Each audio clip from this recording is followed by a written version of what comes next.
I'm going to focus on the parts of this stack around the instruction set interface and hardware below it and low-level software right on top of it. And of course, there is a moderately long history of other work using interactive theorem provers for this kind of problem. One of the earliest, best-known ones is the so-called Clink stack, which used Enclaves, the predecessor of the ACL2 prover, to verify a whole stack of going from a processor up through a sort of low to medium level programming language. And then some of the earliest justifications for best ways to use provers in the Hall family were for showing correctness of hardware logic, as evidenced by this note from 1991 by Mike Gordon, making exactly that case. And then we see some more recent Hall work in this direction, for instance, in the CakeML project, which is mostly about a verified ML compiler, but then they also showed how to connect that proof to a proof of a processor that they built for a synthetic instruction set called Silver. So what's missing in this past work? I'd say it's mostly about how to scale up to the complexity we find in widely used processors today that's mostly there for performance reasons. And also, we need to look beyond just functional correctness, which is hard enough to deal with, and think about some of the surprising security challenges that have showed up at the hardware-software interface recently. So I'll elaborate on all these points. To get concrete, here's a test bed that our group at MIT has been building to get roughly the simplest interesting system that illustrates the big challenges.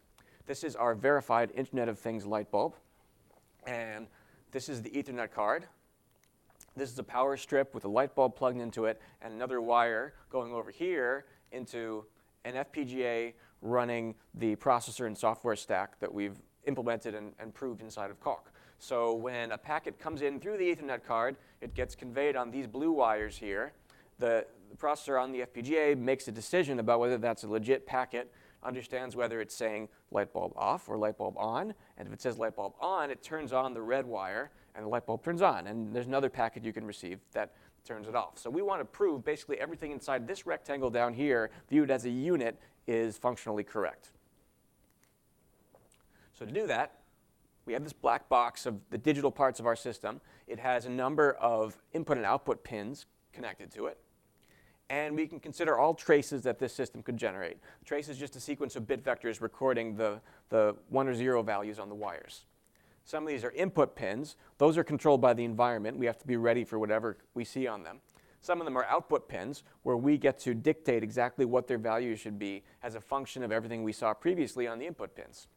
So we basically want to say the output pin controlling whether the light bulb is on is set to 1 if and only if the last valid Ethernet packet had a turn on command. Or we can also model turn on and turn off commands and look at the most recent one. And this is a more useful spec than it might seem at first, because not only does it give us this really basic functional correctness property, it also tells us, for instance, our light bulb is not going to accidentally join a botnet that's performing a distributed denial of service attack, because that's a much more complicated behavior than this statement. And many other bad behaviors also are not compatible with this statement, so it's worth proving. And so the center of the argument that we're putting together in Coq is the semantics of the hardware instruction set. I'll say a bit more shortly about which instruction set we're using. Beneath it, we have hardware implemented and verified using a library called Kami that we've developed in Coq. We're using a simple systems programming language called Bedrock for building the software part of all this. And it has a verified compiler, naturally. And then on top of that, we write the concrete software, which we can then use a program logic to connect to the controller spec, which is a trace predicate, like I just talked about. I'll mostly be focusing around this part of the diagram in this presentation, but you can ask me afterward for more of the details of the higher parts of this picture. And in the larger deep spec context, there are other systems up there, like Certicos operating system, the VST program logic, and CompCert. But this is like a simpler test case for us. So our outline for the rest of the talk. I want to explain why now is an especially interesting time to be thinking about the correctness of processors and why it makes sense to use proof assistance there. And then I will drill down into the functional correctness and security sides of what we might want to be proving at the hardware-software interface. So why is hardware an interesting topic to go after, and why is now an especially interesting time to do it? There are a few answers that skeptics might give, explaining why this is not an interesting time to be fiddling around with correctness of hardware. One is, in contrast to the situation in software, where you can write machine code in x86 or ARM to your heart's content, prove all sorts of theorems about it. For hardware, if you implement x86 or ARM in a processor, then a big company can sue you because they have a lot of patents that prevent you from doing that. So it's kind of unpleasant to try to do research on hardware design that works with a production quality instruction set because you don't have the whole tool chain of compiler and operating system and so on. You need to do everything for your made up instruction set, or you can choose a less realistic instruction set, and that's no fun. Also, it seems like Moore's law has ended. We sort of know what multi-core processors look like. If processors aren't changing much, then they're going to have fewer bugs, and maybe it's less interesting to invest in techniques that will find bugs in processors. And then a third reason, maybe relevant to many people in this crowd, is that most of us have backgrounds studying hardware or math and proofs thereof, sorry, software, math, and proofs thereof, and then hardware seems like this strange alien world where maybe we'd have to learn a completely new body of knowledge, and it just wouldn't be worth the effort to let us apply our knowledge about proof assistance. So let me try to now rebut each of these points. The first one, which is that it's just not feasible in a basic research setting to implement a production quality instruction set, is that was true maybe 10 years ago, but in the meantime, a really exciting open instruction set called RISC-V has come out and gained a lot of traction.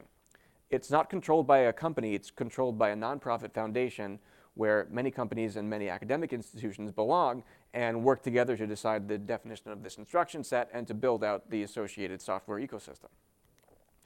And here is a snapshot of when I looked most recently, the list of companies in the highest membership tier of this nonprofit foundation. There are about 300 others the last time I looked. I'll just point out a few of these. There are a lot of big names here, but in particular, NVIDIA, the company today best known for GPUs, is using RISC-V processors, and I think essentially all of their future GPUs, which contain various general purpose chip processors on them for support reasons. And we have Western Digital on here, which is a major producer of storage devices, and they are moving towards including RISC-V processors on essentially all of their new storage devices. So we are expecting that by maybe roughly 5 years from now, there will be a few billion RISC-V processors fabricated per year. And you can build your own and not get sued and take advantage of the software ecosystem that's being built up to support these serious commercial uses. It's also a relatively simple, small, tasteful instruction set. This is what's called the RISC-V green card, which is a complete description of, let's say, all the instructions you need to know about for doing embedded systems programming, like our light bulb example. It gives just not only the high-level assembly perspective on the instructions, but also down here there's everything you need to know about encoding them in machine code. And for a language like x86, it would be hard even to get the encoding details to fit on one sheet like this. So I have one of these in my office. You should too. And as we know, when you're doing mechanized proofs, there's a lot of back pressure on the complexity of the artifacts you're modeling, and being able to avoid forcing a student to spend a few extra months handling all the instructions of x86 or ARM is a big payoff.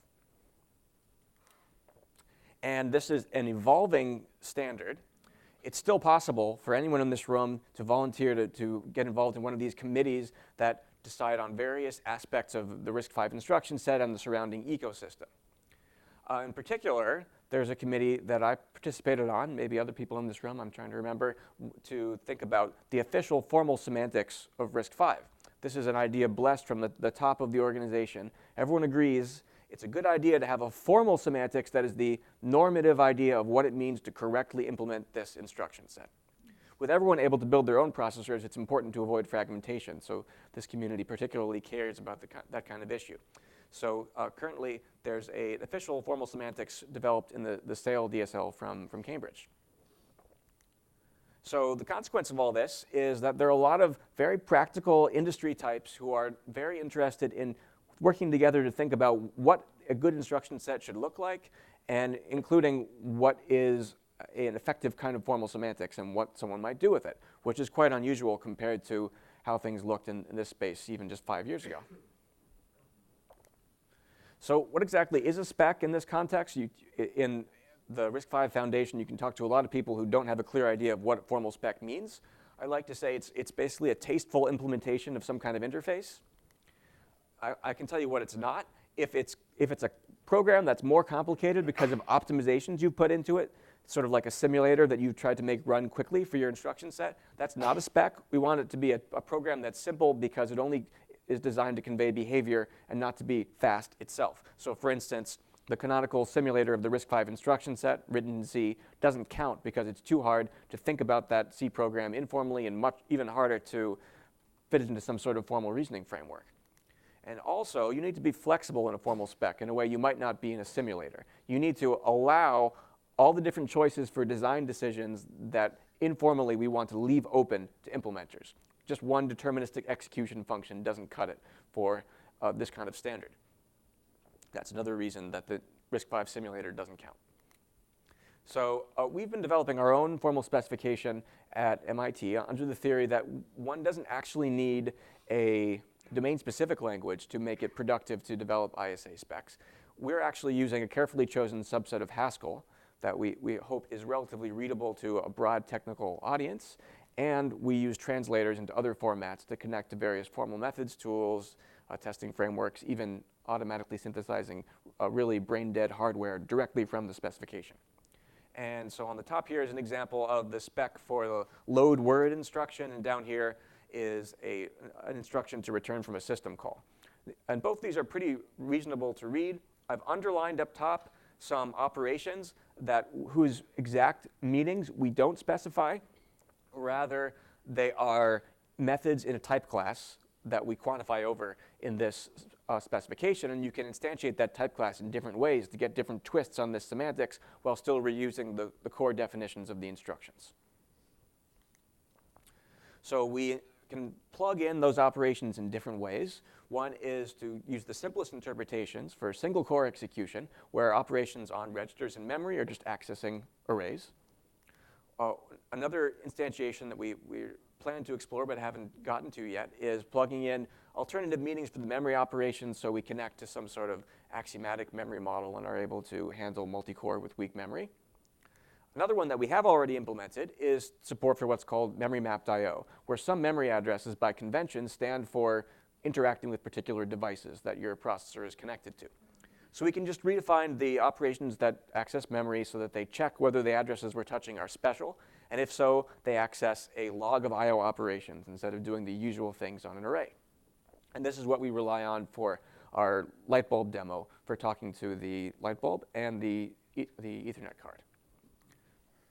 So now let's turn to the security side of things, which is probably the biggest impetus to rethinking a lot of hardware-software interface details in the last few years.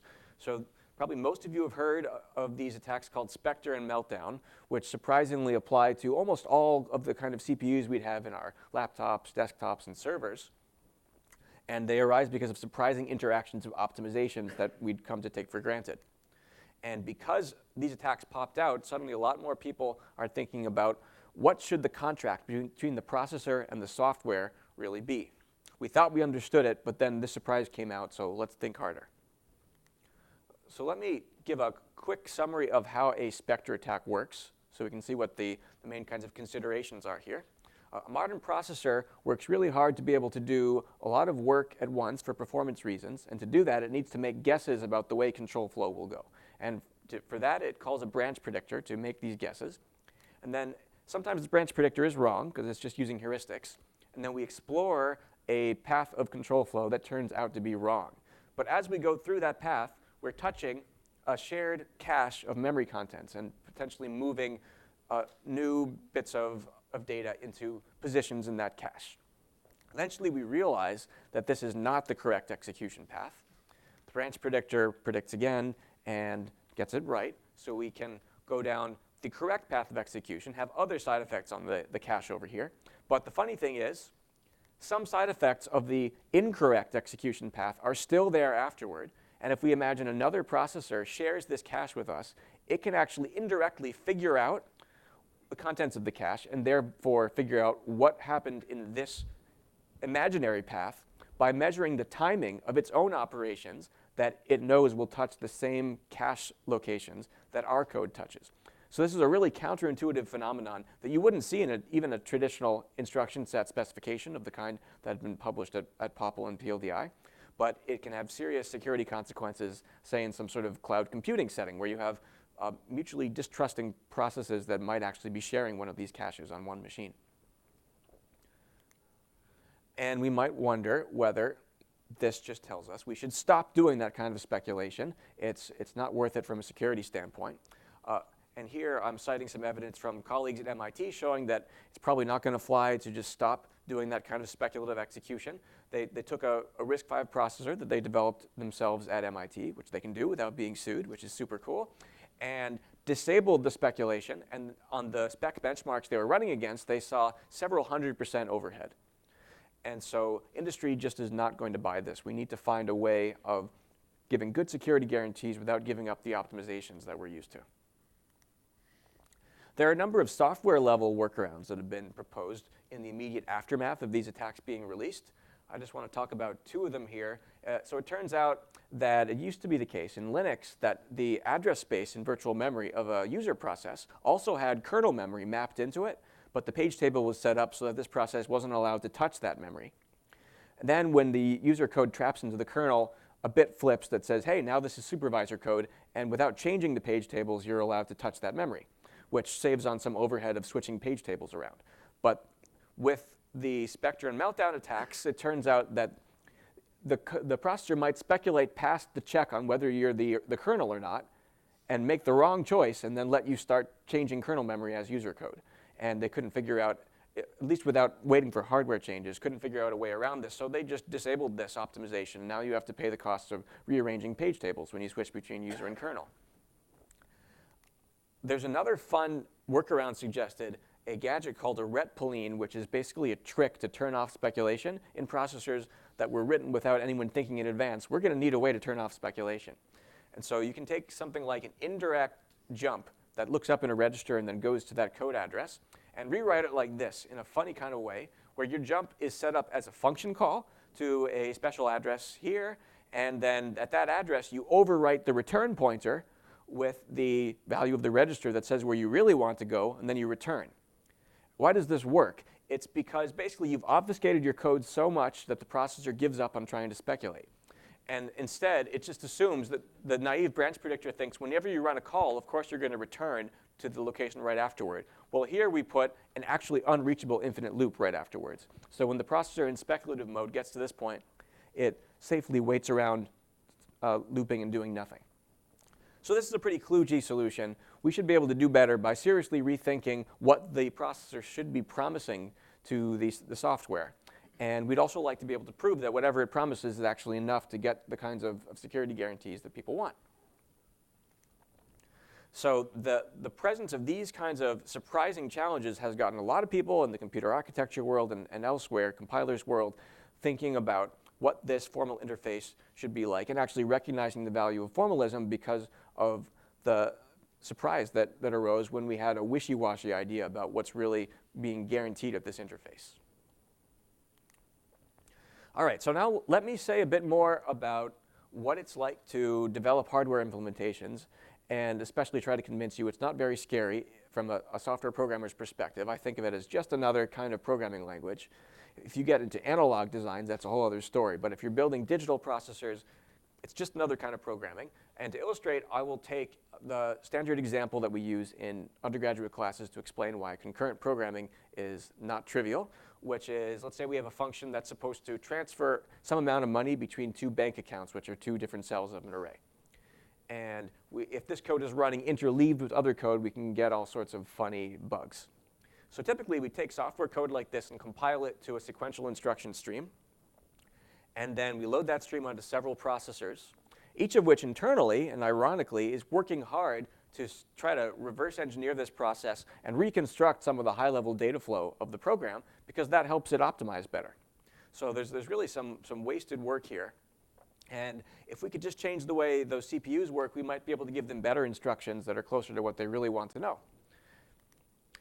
And so if we instead compiled this program directly into its own circuit, then what we've essentially built is a circuit with initial values of registers coming in and then final values of registers coming out. And we just repeatedly run this state change function to move through the evolution of the running hardware system. There's some really cool performance consequences of doing things this way. One is we sort of get maximal parallelism by construction. The physical technology that runs circuits naturally has the effect that as electromagnetic signals propagate through it, we compute each box at sort of the earliest instant when we know all of its inputs. Whereas in the software world, we have to go through acrobatics with locks and so on to get that level of parallelism.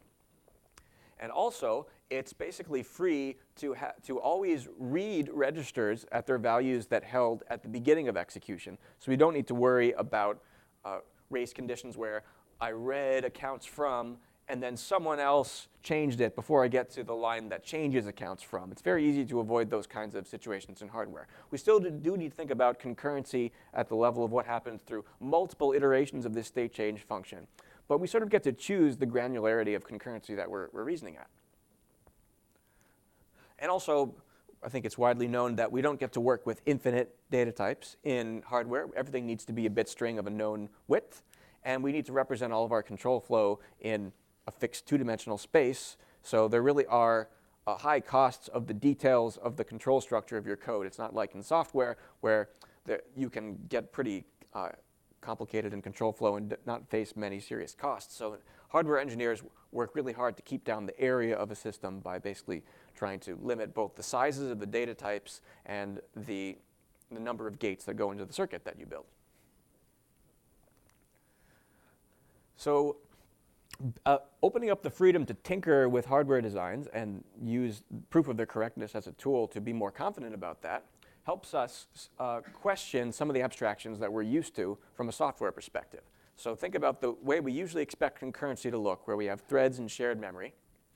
And we have two threads that are going to run interleaved with each other. And of course, there is in general an exponential number of different interleavings, some of which might exhibit really bad behavior, but the programmer didn't think of them. This experience has shown a really hard programming model for most developers to wrap their heads around. At the same time, it is impossible to implement efficiently as systems scale up in size. As you increase the amount of memory, the number of processors, you have to deal with the fact that you have enough memory that different parts of it are so far apart from each other that you're really going to notice the difference in time it takes to access them. And so we get caches in multi-core systems to try to hide some of these details. But I personally expect we need to move to programming models that get the programmer more involved in thinking about locality and making smart choices about memory. And when you're comfortable making your own hardware, you can start experimenting with that sort of approach, whether it's an accelerator for a very specific domain or some alternative general purpose architecture. And today we're actually depending in those general purpose architectures on what I've zoomed in on one part of this diagram of a multi-core system, a complex cache hierarchy that is actually implementing a non-trivial distributed algorithm where each of the nodes in this hierarchy of caches is simultaneously running code that is passing messages around and trying to present the illusion of fast access to a fixed global address space. And I actually got into this area myself by doing proofs in calc of this kind of code, which is a non-trivial task. So it's fun to be able to experiment with alternative approaches that don't force you to fit into this standard model. So let's now think about how we're going to use proof assistance to demonstrate the correctness of all of these new innovative designs that are coming out for accelerators and processors and whatever else. So like I mentioned before, there is already a significant amount of formal verification going on in the hardware processor development world. This is a simple view of the main stages in that kind of development. We typically do some sort of code generation. I think it's often things like Perl and Tcl scripts that are generating code in RTL languages like Verilog. And then we apply a suite of proprietary tools to translate those down to the format where we can fabricate them in silicon. This is my highly scientific summary of the level of formal verification being performed at each of these points. There's a medium amount of attention to the RTL level. And then when we're getting to the point of basically showing that graph algorithms are performed correctly to map between different versions of circuits, there's a lot of use of tools that can check equivalence between different circuit descriptions. And I'm drawing here on a report from an NSF workshop a few years back that said automatic formal methods are heavily used during the translation process around here, I think. And some of the biggest gaps are at the so-called architecture level, where we think about the RTL or even the generators that produces it. So I'll tell you about some work that lives at the top part of this diagram that we've been doing for a few years. And that is using a Calc library called Kami, which lets you, it's based on an embedded DSL for hardware programming in Calc, and it lets you go through the whole life cycle of writing your hardware, specifying it, improving it, and compiling it within Calc. And it is inspired by a hardware description language called Bluespec, which started as a research project at MIT, but about 10 years ago, I think, spun out as a commercial company. So when I was giving this kind of talk even just a month ago, I would have had to say, unfortunately, the Bluespec tools are closed source, so not super much fun to use in a university research project. They'll give you a license if you ask, but it's not as convenient as in many cases. Luckily, just a few weeks ago, the Bluespec folks announced that they're open sourcing their tools as of the end of this month. So stay tuned for some sort of announcement there. Maybe it'll pop up on GitHub or something.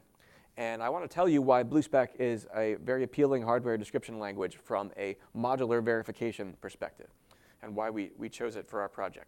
So basically, Bluespec turns hardware, pulls it away from that idea of I'm building a monolithic circuit that computes new register values from old ones, and makes this kind of development look more like, say, object-oriented programming, where we split our program into different modules, each of which has its own mutable private fields, which we call registers in the world of hardware, as well as public methods that are the only code allowed to directly access those registers. And each of these methods can call methods in other modules, of course, which in turn access the registers of those modules. The cool thing about the Bluespec model is that the compiler promises that every method call appears to execute atomically. We don't have to worry about interleaving coming along and getting in the way as we run a method. And so that means that if we want to summarize the steps of execution a system takes, we can summarize each step as a log of all the method calls it participated in, whether that is making calls to other modules or having calls incoming from other modules to here. So for each method call, we record the method name, the arguments, the return value. And then we can get a trace of all of those summaries that tells us what happened in a whole execution of one of the modules of a system. And then we can use trace inclusion to say what it means to correctly implement a spec, which is, say, some simpler version of the same functionality. We just want to show that any method call interaction the implementation could generate, the spec could also generate.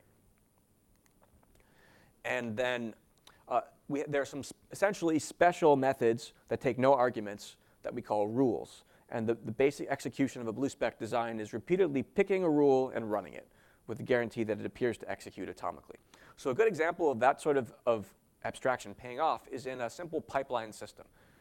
So here are 3 modules. This one has a register that we're going to repeatedly increment, then in queue into this queue.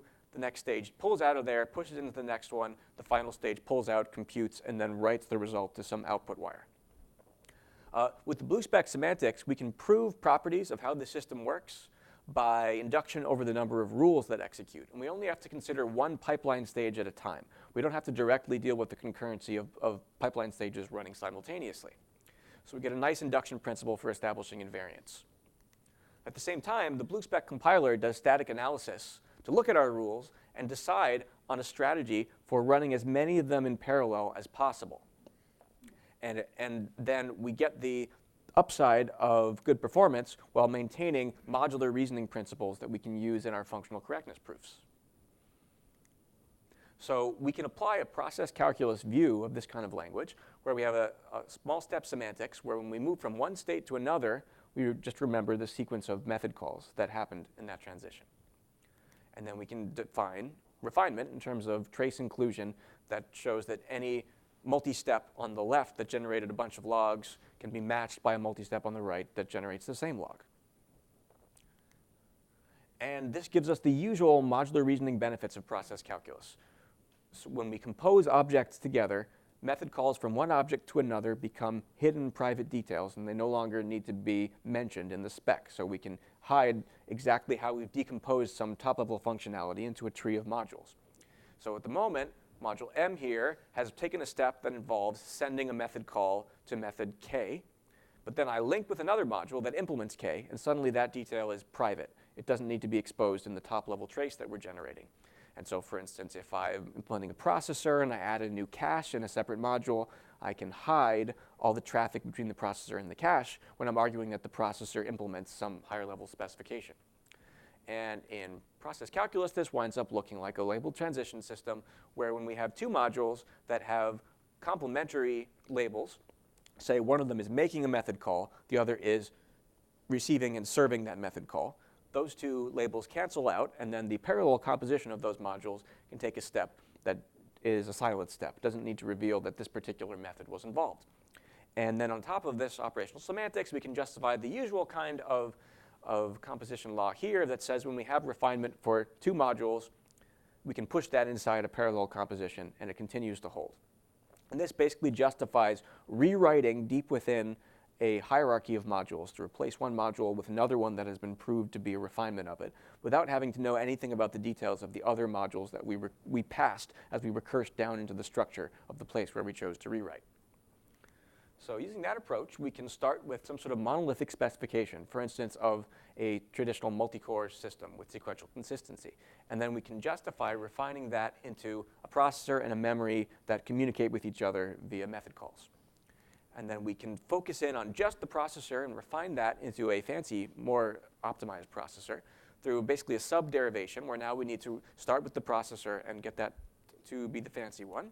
We can use direct simulation arguments to show the connection between the processor and a more optimized one. We can decompose it into more modules, just like we did here. For instance, we can say I'm going to use an idealized queue in my optimized processor. And then I can launch into another nested derivation to replace the idealized queue with a ring buffer that we can concretely implement in hardware and has good performance. And then we can do another subderivation to refine the memory into a series of caches and a cache coherence protocol. And all of this works out in a nice modular way where one part of this proof doesn't need to know what's going on in other parts. And in the end, we get a hardware design that we can actually synthesize with standard tools.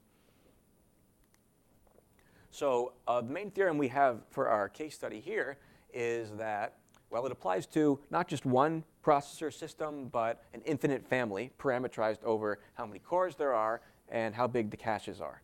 And we know that for all counts of the cores and for all sizes of caches, then the optimized system only outputs correct answers on like a serial port we've included with respect to what the RISC-V instruction set specification says is the appropriate behavior of a processor.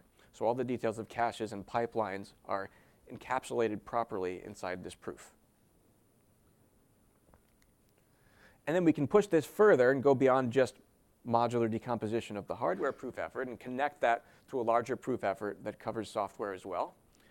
Though, again, I won't say too much about the software layers here, but we're getting there for getting this all to be a one QED result inside of Coq, where we have now abstracted all that stuff as a nice proved black box running on top of the semantics of RTL, the assembly language of hardware, and implementing some top-level spec of network and I/O behavior. We need to be now careful that we got those top and bottom specs right, but everything else inside this box is outside our trusted base. And in particular, the definition of the instruction set itself is no longer trusted. We don't have to worry that bugs there will lead us to accept an incorrect system. And in fact, this kind of setup is appealing enough that we have our first serious user in industry. It's a startup company called Sci5, where Murli Vijayaraghavan, one of the students who started the Economy project, moved to run the formal methods group. And I'm using here a slide that the CTO of Sci5 used at the last RISC-V summit in December, announcing a product line called Apex, which is for, they say, mission-critical workloads. I think of that as more like safety-critical, like the automotive domain. And they're advertising clean sheet new processor design, which actually means the processors are implemented entirely inside of Coq, and they all have Coq proofs of functional correctness. And we're hoping probably sometime this calendar year it'll be possible to buy one of these and integrate it into a larger custom hardware solution. And that kind of integration is the main service that Sci5 provides. So ask me afterward if you're interested in, for instance, job opportunities writing Coq proofs in Silicon Valley. So now, moving beyond functional correctness, let's talk about the surprising security issues that showed up with Spectre and Meltdown and what we might want to do to be better prepared for those. So Spectre and Meltdown surprised everyone with opportunities for leaking information through the timing of boxes that most software programmers didn't even realize were there inside our hardware systems. Let me give you an example of the kind of timing issue that we're worried about here from a software perspective. So this is a standard kind of binary exponentiation function, where n is the exponent that we're applying to x, the base.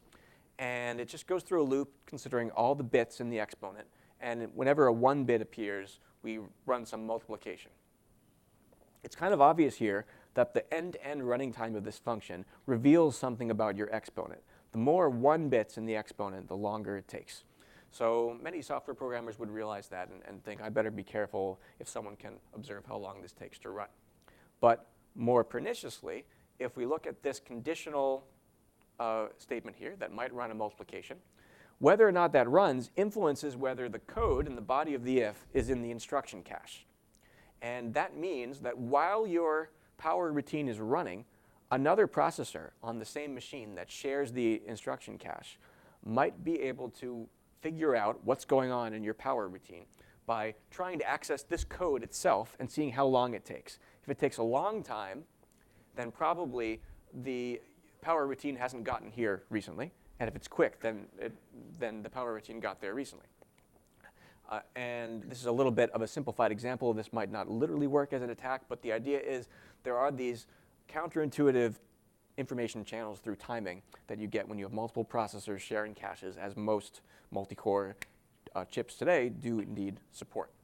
So we need to think again about what kind of reasoning principles we would use to show that a particular piece of software running on hardware is not going to leak secrets.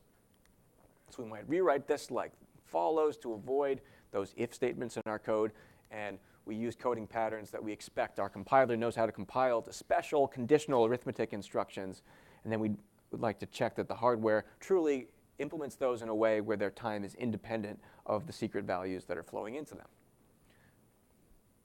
Okay, so how could we justify that now this is a secure implementation, this software composed with a particular piece of hardware? There are two main approaches to doing that, and I'll tell you about some projects in both these categories.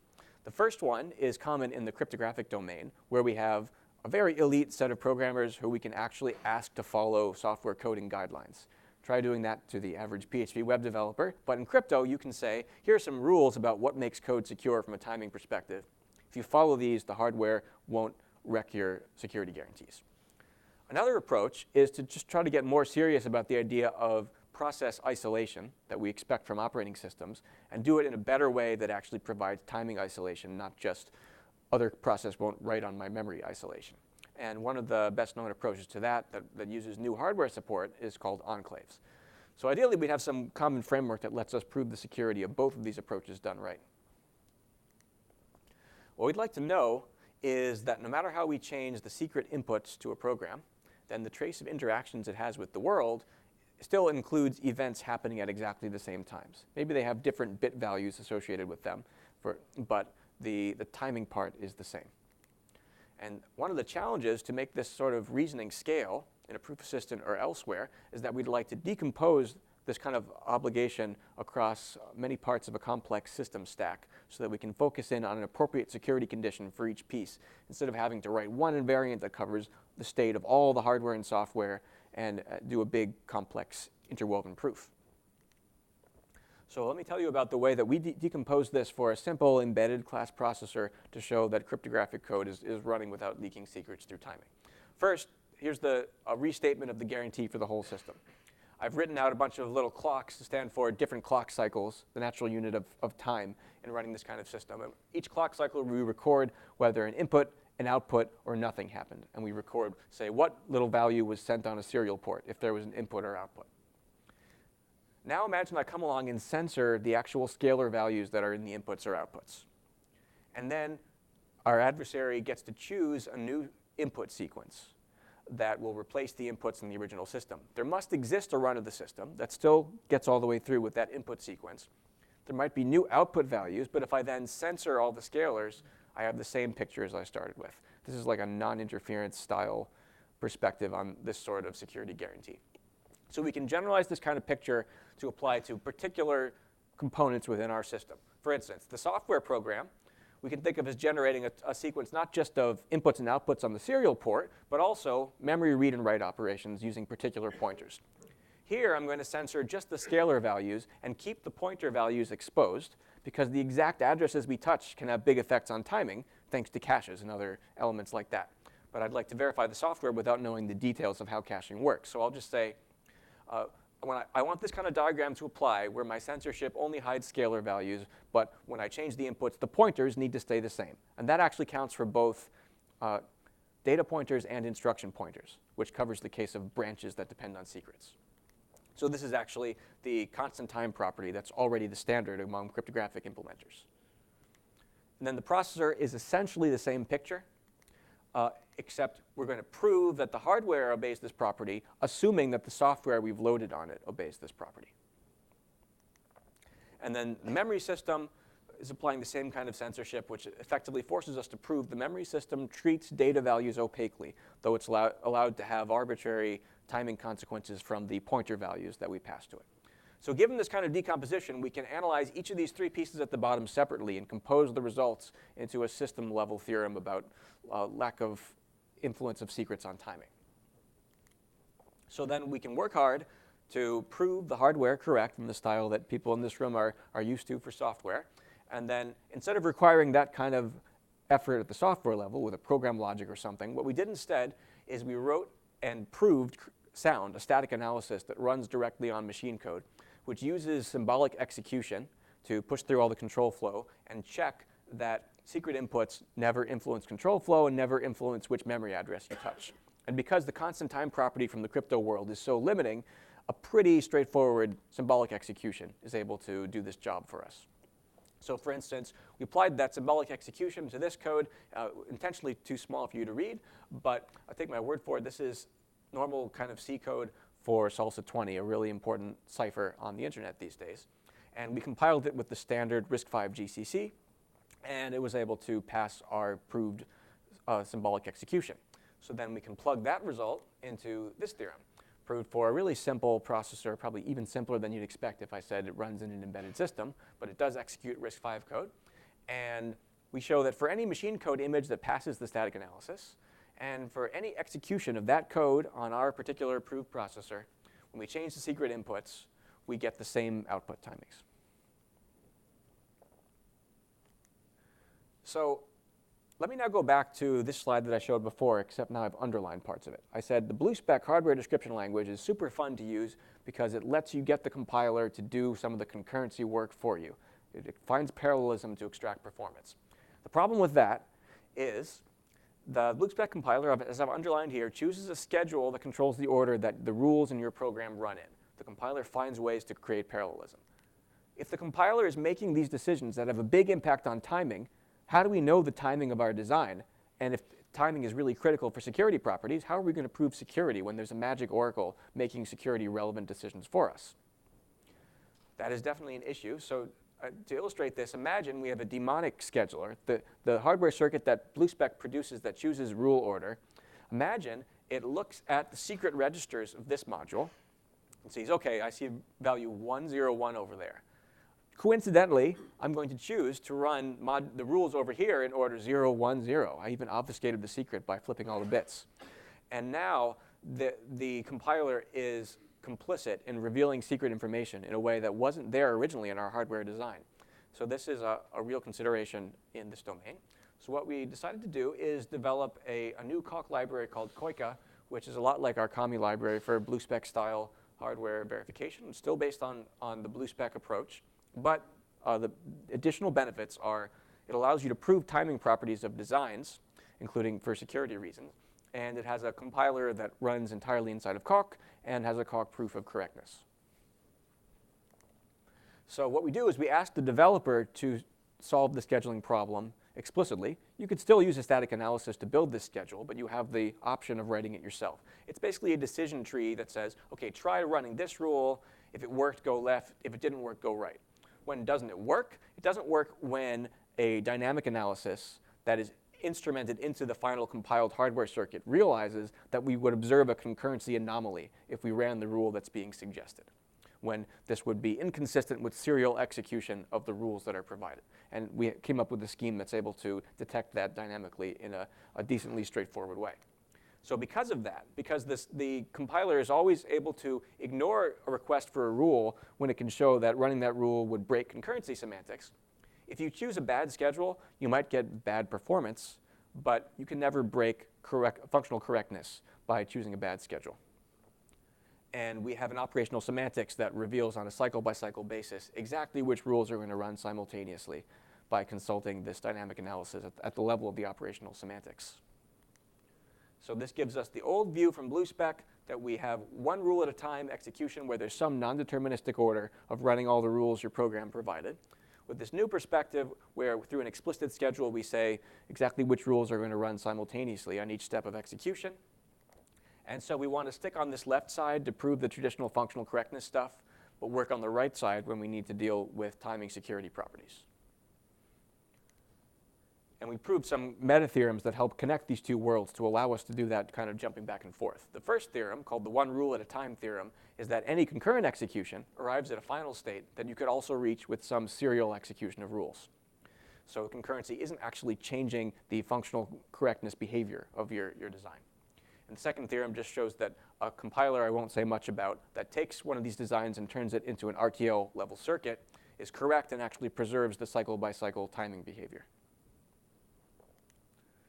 So what we'd like to apply this result to, which we've just started working on in the last few months, is enclave systems. And I'll give you the cartoon version of what one of those is. We have two enclaves, which think of these as separate processors sharing a memory. Each one of those has its own designated memory region that the other isn't supposed to be able to touch. And we'd like to know formally that there are no information leaks via one enclave directly reading another one's memory. This is a classic kind of OS separation kernel property, which the community knows how to prove. Let's also consider the shared cache that might be intervening between the enclaves and the memory. We'd like to know that there are no information leaks indirectly through timing effects observed thanks to this cache. And there's also a network that both of these enclaves are connected to. You might think, now I'm going to introduce another mechanism that makes sure no information is leaked through the network. That's really hard to do. If the programmer has written code that deliberately sends your secrets on the network, there's not much you can do to protect against that. And you could also leak information indirectly through timing. Take your secret key and then in every second choose whether to send or not send a packet based on the bits of your secret key. We can't help with that. So we're actually still going to allow an enclave to shoot itself in the foot by leaking information through I/O operations that are directly there in the software. So presumably it's fair to ask the programmer to think about them. Whereas, for instance, cache effects are not directly there in the software, so we sort of feel compelled to protect software from any of the bad effects there. So the kind of theorem we're proving is take the real world of your enclave system, show the existence of an ideal world where now the enclaves are separate physical machines with their own memories, where obviously there's no opportunity for side channel information leakage because one enclave can't touch the other's memory. They can only go through the network, and we want to consider there's some sort of network spy who sees everything happening on the network, and when you keep the network inputs the same, both sides generate output events with the same values and with the same timing. And we can prove this using a simulation relation that considers not just the observed network trace, but also the internal state between the two sides. So, in conclusion, I hope I've given some evidence that designing and improving software is like just designing and improving digital hardware is like another kind of programming, and we can apply a lot of the same kinds of thinking that we're used to in software verification projects.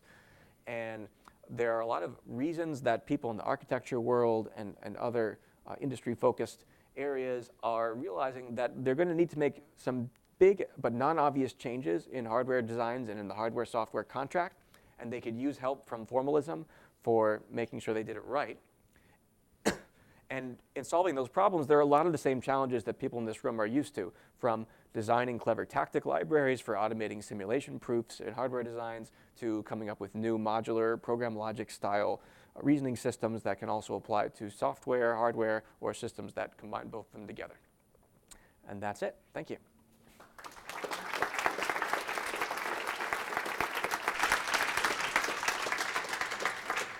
Questions? So, so you emphasize the open source nature of RISC-V. It's not quite the right word because Okay. RISC-V is not a code base. It's an interface. Okay, all right. So The word yeah. open is good though. Okay. So the last few slides you talk about, reasoning about interference between two enclave, even when you have a cache. Mm-hmm. Does the RISC-V have a clear spec about what a cache architecture should look like and what the memory management module, Definitely not. But Okay. in coming up with a universal enclave spec, which I think a lot of people are interested in doing, we could have a high enough level interface that you get an accurate view of what software can assume about timing while leaving open freedom in exactly how the hardware is set up, as long as you maintain timing isolation in all the right places. Got it. Over there first. Is there another mic or not?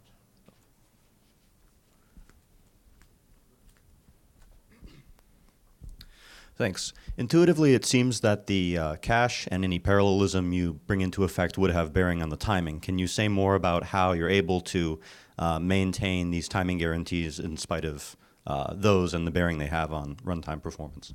Yeah, so there's a lot of work going on in the architecture community on particular mechanisms that can provide timing isolation. I think our goal is just to be ready to prove the ones that turn out to actually be sound. But one example of an approach that's used is partitioning of shared caches, where when you spawn an enclave, you pre-allocate a set of cache resources to it, and you set this up so that no other enclaves would be able to run any code that is able to observe the state of those cache resources. Yeah.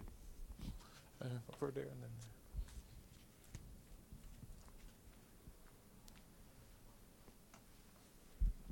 Hi, thanks for the talk. So I'm curious about the case of, so you talked about possible side channels or covert channels leaked across the network. I think in general, some of the attacks possible just can't be avoided or predicted in advance. So I'm curious whether your techniques would allow ways to reason about possible security performance trade-offs and even allow for dynamically changing security behaviors.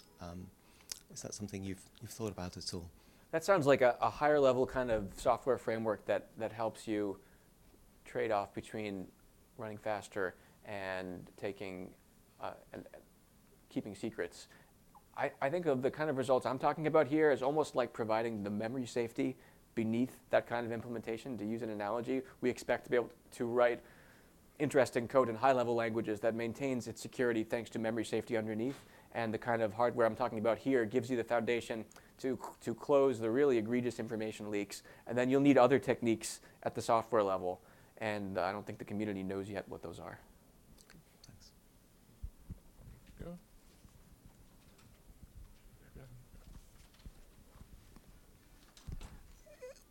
On the last slides, you mentioned there's a network. Do you really mean network, or it can be generalized further like shared state or input-output system? It is, I guess it sounds fair to generalize it to an input-output system. It's one that is visible explicitly at the software level, so it's fair to ask the software programmer to think about the security consequences of how it's used. Okay, there was one question. If I recall correctly, one of the possible mitigations that was talked about after Spectre was adding some kind of new kinds of fences in various places. Does that fit? Like, how does that fit in the kind of mitigations that you've described here? Yeah, so there's an architecture developed at MIT called Sanctum, which includes those kind of fences, and it's on our roadmap to prove the security of that particular technique. There are basically two approaches that are used to avoid these kind of side channels. One is flushing state when you switch between different protection domains, and the other is partitioning state, so that even concurrently running processes aren't sharing anything. And Sanctum basically carefully applies those two approaches to all the different parts of a system, and that's what we're working up to proving. All right. One in the front here. Oh, over here.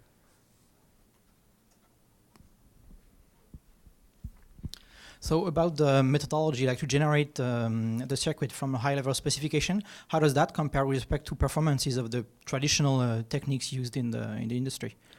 In particular, with respect to the compromise between like speed and space. I should say that we do just write out hardware designs directly in these BlueSpec-inspired embedded languages. It's only the proof structure that looks like a refinement process, but it's not like we discover the hardware design through doing the proofs, though that seems like it should be possible with our framework. But for performance reasons, we just write the code directly, so we have all the same possibilities for optimization that people are used to. Okay, maybe one last question, or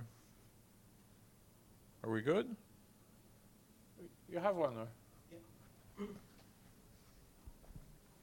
Yeah, I asked you about a high-level thing. Low-level thing, what about fault injection attacks? Have you thought about? There are other surprising dimensions of side channels beyond just timing that I was talking about, like electromagnetic radiation, which we haven't tried to tackle here yet, but people tell us this is important to look at eventually. All right, let's thank Adam again.